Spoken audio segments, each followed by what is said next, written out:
That's exactly the best practice on how to approach some of these things, especially for people who are organizations that are more led by an editorial focused person, somebody who came from the news side versus the revenue side.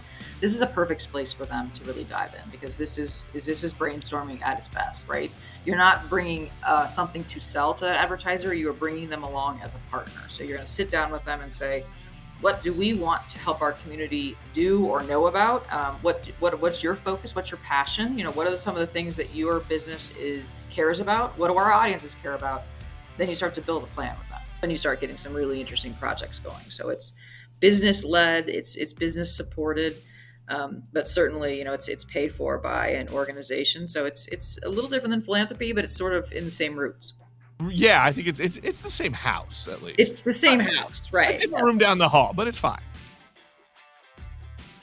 Welcome to the News Nirvana podcast. I'm your host, Nick Parker. The News Nirvana podcast features conversations with media professionals from across the country, highlighting our ever-evolving business models and showcasing the strong and effective journalism produced each and every day. This podcast is made possible to you by the generosity of Blocks Digital. Blocks Digital empowers content producers to connect with their worldwide audiences at scale and continuously transform to achieve their business goals. Contact Blocks Digital today to learn more about how they can help you thrive. Connect with them at blocksdigital.com. Hello and welcome back to the News Nirvana podcast. I'm your host, Nick Parker. With me today from Local Media Association is Julia Campbell, the Chief Business Transformation Officer. I had to look to make sure I got that right. I love the title. Thank you. Yes, it's a lot of words and a lot of letters, so I gotta double check myself too. Well, look, first off, the name transformation is cool because it's always about change, and I like change. I don't like to be static, but also as a kid of the 80s, it reminds me of Transformers, so I want to go play toys now. Yes. Optimus Prime. I think we can do it. We can turn local news into a Transformer, no problem. I mean, if we could do that, I'd be okay. If we could do the news and play with toys, I mean, really, what's better? Nothing would be better. Yeah. What kind of car do we want to be to start out is, I think, what we have to decide. Right. Well, okay. So I have visions in my head with your title of transformation officer. Like you're gonna help people do the adjustments and find what their next iteration of their business is, or their content. It's very grand in my head, but it fits so well with the theme of this podcast, of the show, really, which is how are we adjusting to the changing environment of the news landscape, right? Of Yes. Producing the news. So tell us a little bit, what actually are you doing with that title, and is it as grandiose as it is in my head? I don't know if it's grandiose, but it's definitely a big title, because it's big challenges that we're facing, right? And so I think that the way we kind of approach that transformation topic is it's not necessarily like there's one person that's the expert. Like, I'm certainly not the expert in business transformation for local media, but the truth is that everybody has a little bit of expertise. And so I think that what we've seen with this type of position is, how do we bring the best of what everyone is doing together, to help everybody transform a little bit. So I think that's what we really do at LMA, is how are we best positioning the best success stories, sustainable models, new ideas, new programs, and people who are just taking some risks. How do we help support them? And then how do we promote what they're doing? Making sure that everyone can see and hear the best ideas out in the industry. What are the new things that are happening? How can we mimic those? How can we take some lessons and learn? And how do we help our own businesses transform? Whether you're a startup or whether you're the oldest legacy newspaper in the business, there's something to be learned from all those organizations. I love that, because basically what you're talking about is the great tool of R&D, which is rob and duplicate. Yes. It's a great approach to collaboration, though, which is look, I don't have to reinvent the wheel. I don't have to come up with the newest idea. There are other people that are doing things. Let's find them and then make it so we can reproduce. That's exactly right. And it's one of our big pillars is at LMA is collaboration. And it's mostly because not everyone's going to have all the answers. Even if you are the expert and you've built something beautiful and it is innovative and it is brilliant, you still don't have every answer for every stage and every life cycle of that project. So sometimes you need to collaborate with other people. So you need to look at things from a different viewpoint. And then how do you make it stronger, better, faster, because you're working with other folks? is something Right. you really need to focus in on. Is you have a great idea, but you cannot go alone. You need to help, start to bring others along with you, or grab some ideas from some other folks and make it better. So how much of your day, I'm curious, like, are you really just kind of mining, reaching out to people, checking other people's websites, looking at their publications, listening to their things? How much, I mean, is that a lot of your day just kind of mining for those new new tools, new ideas? It's a lot of the day, I would say, but a lot of it's just because we're running certain programs, and that's where we get the best ideas. We have a certain amount of labs and collaborative groups at LMA. You might have heard of Word and Black and News is Out, are our two topic focused collaboratives that are nationally based, that are housed within legacy media organizations. We have another lab called that's focused on family and independent media. Lots of great ideas happening with those 11 organizations that are in that lab now. Is those are family owned businesses. Those have been around for decades, and they are building beautiful and innovative things. And so that's I think where we spend a lot of time is just spending deep dives with a lot of these groups that are brought together because of some sort of lab or some sort of focus or some sort of effort that they're doing together. And that's where we're really getting a lot of sharing and learning. And then what can we learn from that?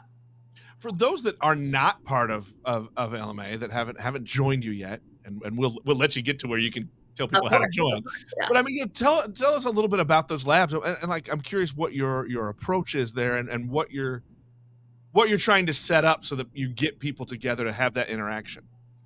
And one thing about LMA too is we're a nonprofit organization, so we are open to everyone. So a lot of these labs and things, you don't necessarily always have to be a member, but there's a ton of member benefits, obviously.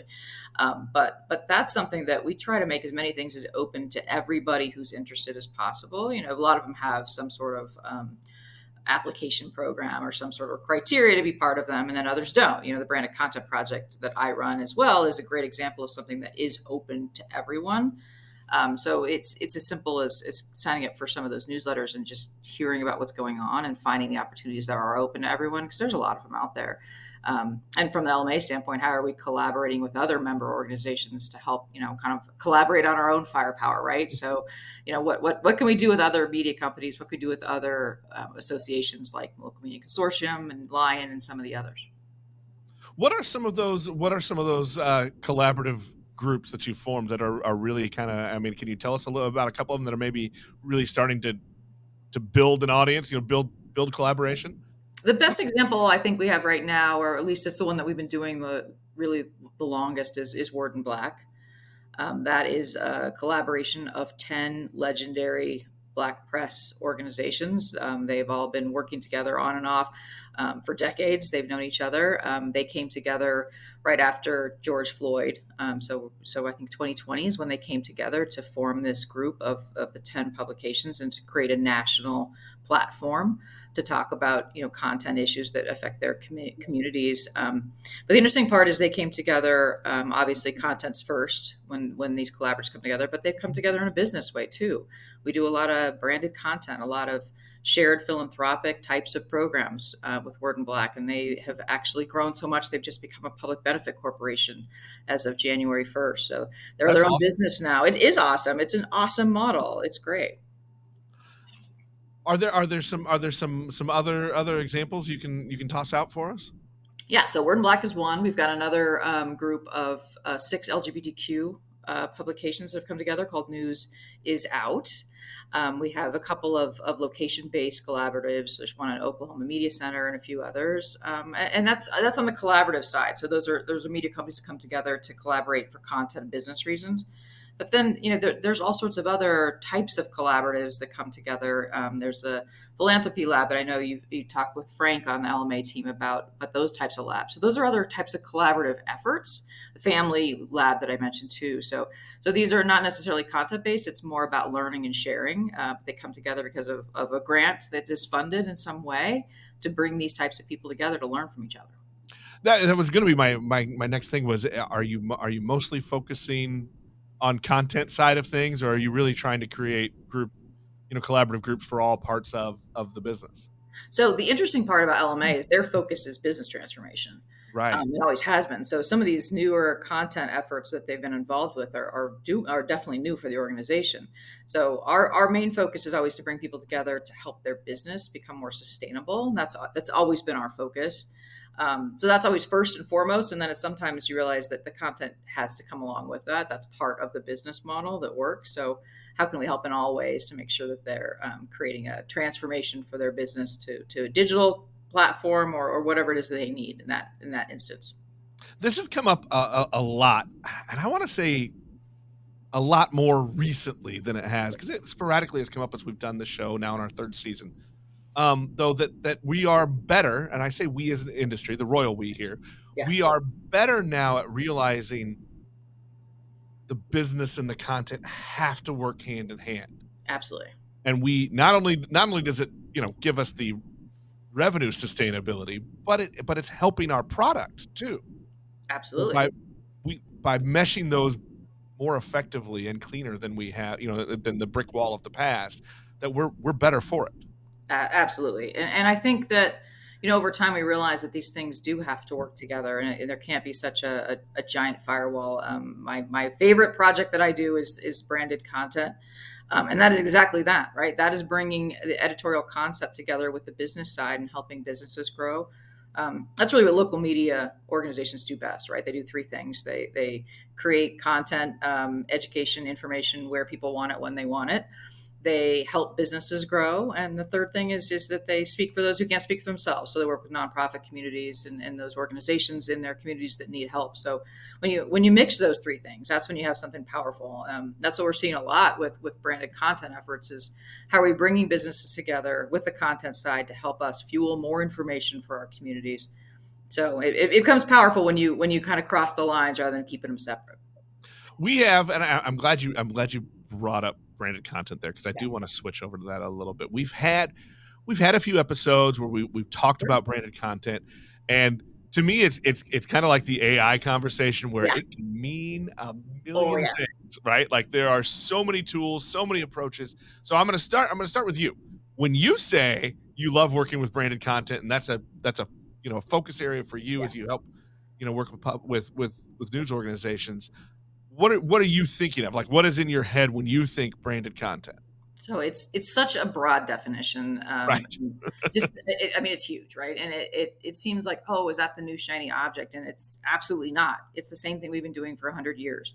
Branded content has been around in some form or fashion. Whether you call it sponsored content, advertorial, lifestyle shows on the broadcast side. Like these things have been around for decades, and the reason they've been around for so long is because they work. They're effective for Right. businesses.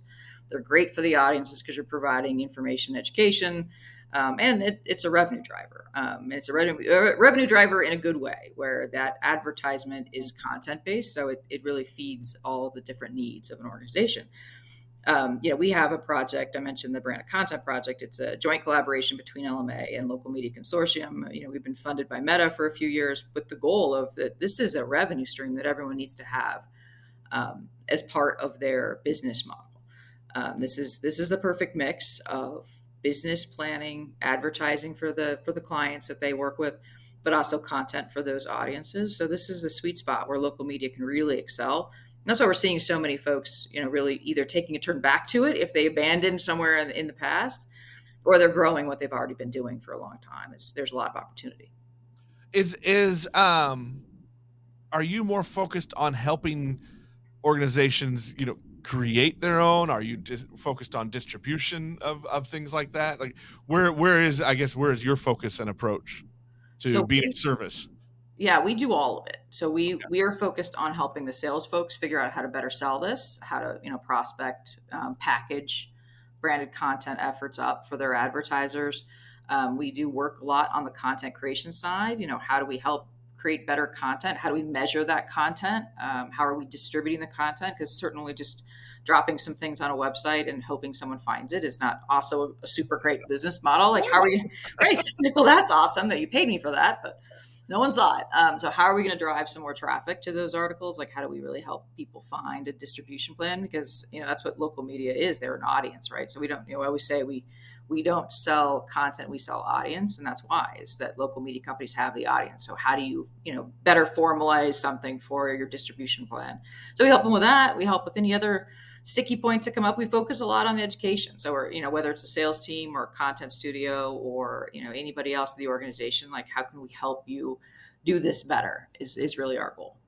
Yeah, I think that education part of it is important. I'm curious how you talk to people about the approach, especially those that either haven't done it Yeah. or haven't done it in a long time, because we all go through our cycles of what we do to keep things going, right?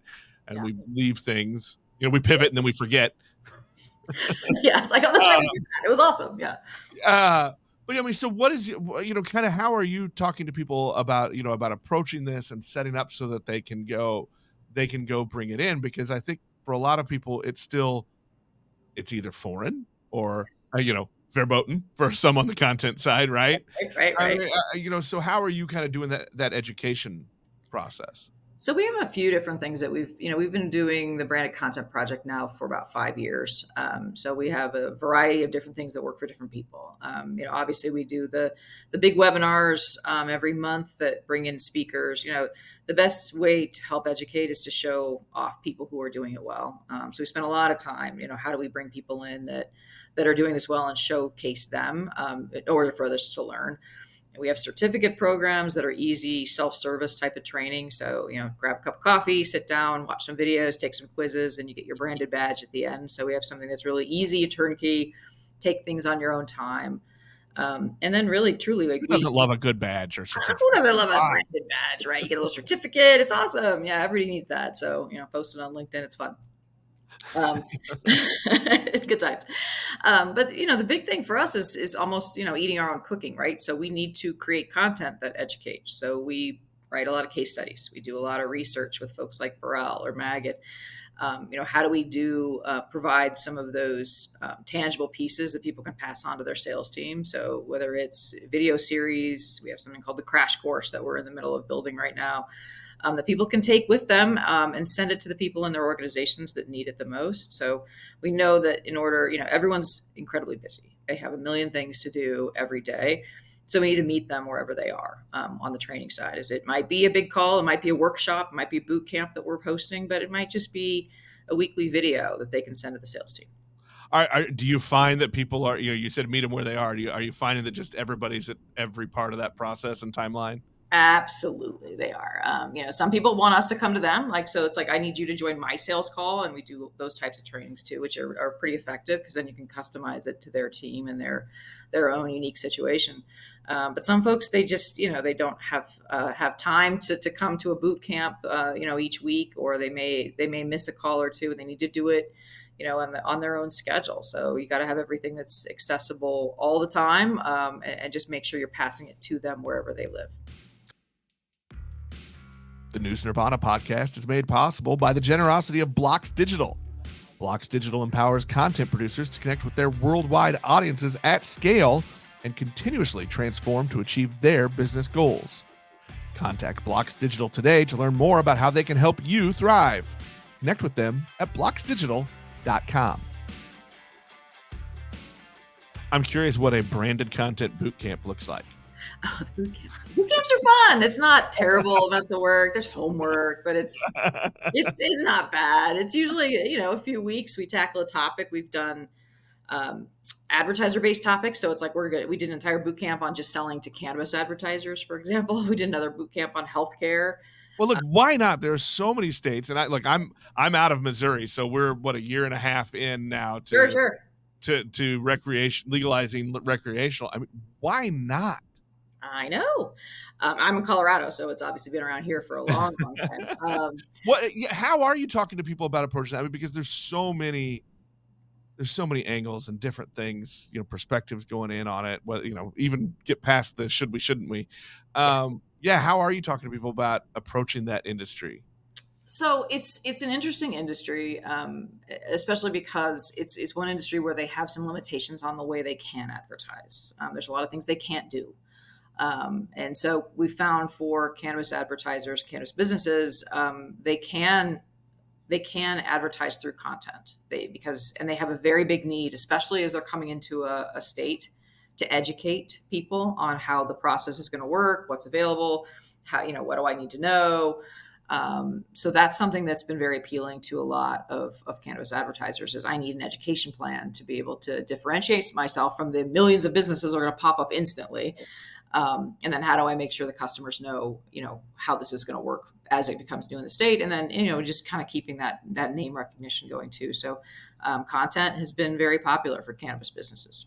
I would guess so, and I think it's great that you're kind of helping figure out the rules and how to go around it and what you can and can't do. I think that's a big fear for a lot of people is I'm not sure what's allowed. Right. I Every think state's different. it is. It is. And one thing that we've done at the Branded Content Project to make that specific space a little easier is we actually created our own content series that people can resell. So that way the publishers don't have to necessarily worry, like, I don't know how to build this type of content. Like we've actually had partnered with a brand studio to make that available to people to take a little bit of the scary out for the media companies too. So something that's turnkey and take this out to your advertisers. So that's been pretty effective too. What have the success stories been like? I mean, you just said like we've got to spend some time telling people about the success stories, and this is why we do it.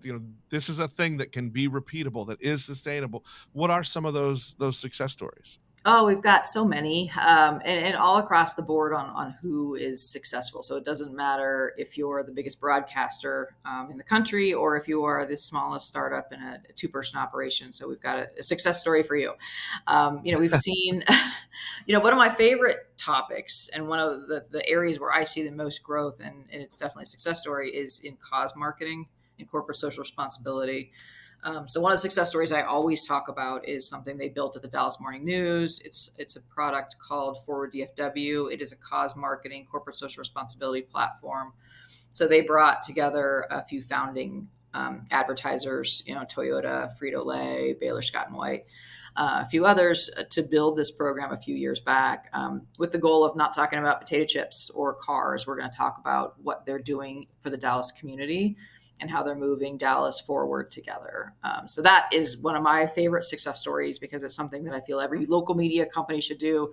Everyone in the crowd is rolling their eyes that have heard me speak at anything because I know I bring that example up every single time because I want every single person to be doing it in some way. So that's one side of success story. We've got other examples. Seattle Medium is a black press paper that we work with up in Seattle. He's been making hundreds of thousands of dollars selling branded content series that are really more sponsorship. We just ran a case study about his success. Chris Bennett up there in Seattle. He's made over $1 million in branded content since he started a few years ago by selling sponsorships around series. So great strategy, just keeps duplicating it and bring it to new clients, and it's been very successful. So there's more success stories than failures, but we learn from the failures too. Absolutely, and I love I actually like your focus that you keep going back to the cause marketing. Yes. Content wise, it's kind of back to our roots. It's what we, Yes. even the most cynical old school journalist, that's why they do it, is they want to make a difference. But also I think it's proven, and as somebody who the worst part of my worst skill as the owner of a publication, I'm bad at sales. I don't like doing it. It's just It's hard. it's very hard for me. Whereas, I have colleagues and friends that just whatever, you just go do it. Right. But I have found it's very easy for me to sit down with businesses and business owners in the area that I cover and talk to them about causes and talk Yeah, to them about, nonprofits they want to support or things they want to get behind. And then it is so much easier to get them financially behind it as well too, because we're all after the same end goal. that's right. That's right. And that's exactly the best practice on how to approach some of these things, especially for people who are organizations that are more led by an editorial focused person, somebody who came from the news side versus the revenue side. This is a perfect place for them to really dive in because this is brainstorming at its best, right? You're not bringing something to sell to an advertiser. You are bringing them along as a partner. So you're going to sit down with them and say, what do we want to help our community do or know about? What's your focus? What's your passion? What are some of the things that your business cares about? What do our audiences care about? Then you start to build a plan with them.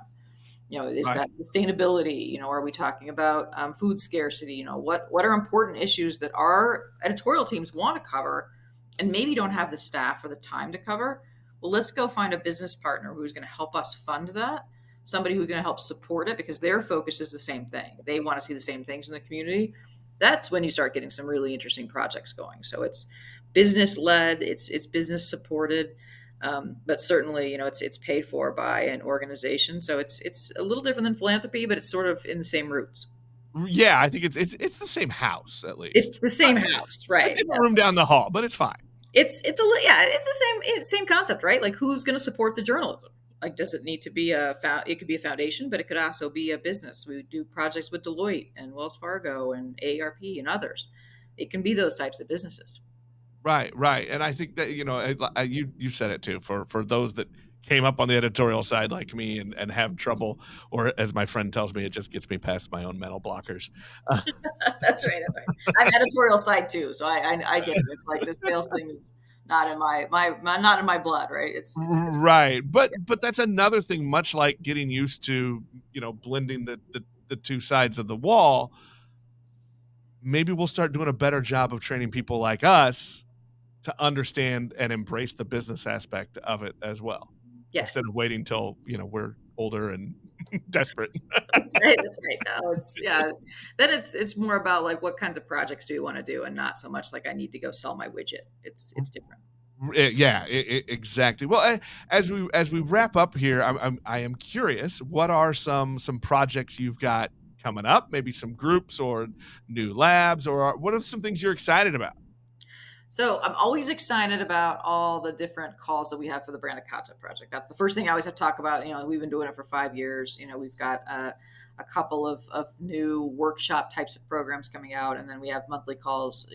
We're doing one next week, in the next couple of weeks, where we're talking specifically about products that are available. So, brandedcontentproject.com is a place to go if you want any sort of resources, case studies, research. You want to get part of those calls. You want to get your branded buzz, email, newsletter every week. That's the big thing, is get involved there first, because that's easy, it's free, and we want everybody involved. The other thing is really visiting LMA's website too. So localmedia.org. That's where we announce any type of new lab, new funding, new opportunities are available. We have conferences. We just finished one down in Austin that was very AI focused. How do we help educate folks in all these areas? So those are two ways for sure to tell people to get involved.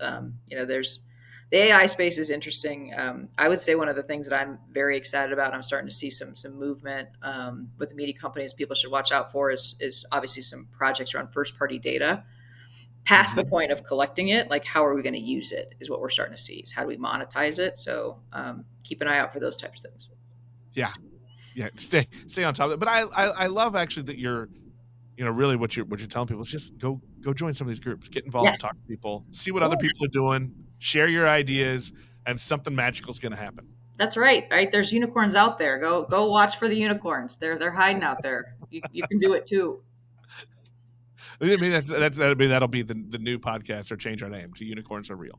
Yes, I think full transparency. I'm writing a blog post right now that says unicorns are real. I'm not even lying. It's and is it actually the birthplace of ice cream? That's right. As that commercial once told us. There you go. Well, hey, if people want to know more, I know you just said a couple websites, but if people want to follow along with you or LMA, how can they connect? How can they follow? Yeah, definitely those two websites I mentioned. Find me on LinkedIn, because we're pretty active on LinkedIn. I would say that's where we're posting opportunities first. It's finding LMA on LinkedIn, finding Branded Content Project LinkedIn, find me on LinkedIn, so make sure that we're following each other, and I'll make sure you guys find out about all the information and opportunities that are out there. And then just visit the websites, come to a conference. Conferences are old and they're very cool again, right? So we took a little break during COVID, and now we're back. I think people have missed them. I think they did too. Yeah. I think people have missed them. And we do this so often now, where we talk to anybody anywhere in the world over video, that it's become kind of old hat and part of our normal process, that I think just the old school, let's get together at a conference, share ideas, catch up. Unicorns happen again. That's right. It does. Unicorns are back. Transformers are back. They're all back. That's right. Okay, so here's the last one. Okay. Your favorite Transformer. Optimus Prime, right? There you go. It's the only one I thought What's wrong with that answer? I mean, I can't fault you. It's a solid one. Everyone will recognize it. We got to go with that one. There you go. Well, Julia, thank you so much. I appreciate your time and your conversation on these today. Absolutely appreciate you being here. Thank you so much for inviting me. It's been great to be here, so appreciate it. All right. Well, that will wrap us up for this episode. We'll talk to everybody next time. All right. Talk soon.